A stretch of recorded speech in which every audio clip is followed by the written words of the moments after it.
Hi boys and girls, today we're going to read a book called Giraffes Can't Dance. It's one of my favorite books because it makes me think about all of the different things that I can still learn how to do. I hope you enjoyed the book. Giraffes Can't Dance by Giles Andre. Gerald was a tall giraffe whose neck was long and slim, but his knees were awfully crooked and his legs were rather thin. He was very good at standing still and munching shoots off trees, but when he tried to run around, he buckled at the knees.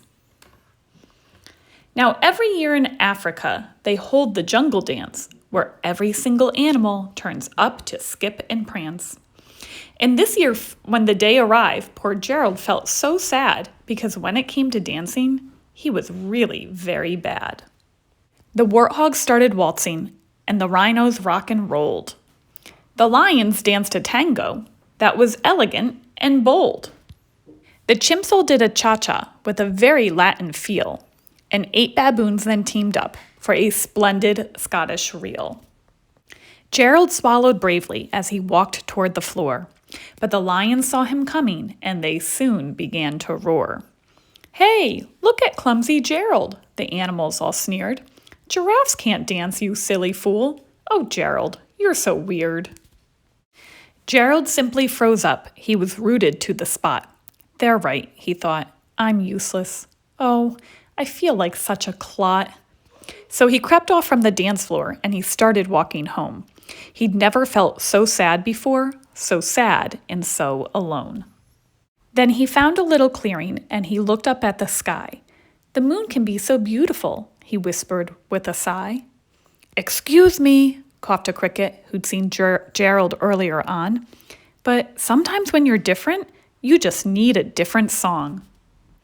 Listen to the swaying grass and listen to the trees.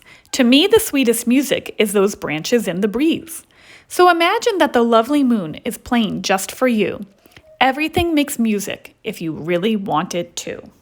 With that, the cricket smiled and picked up his violin. Then Gerald felt his body do the most amazing thing.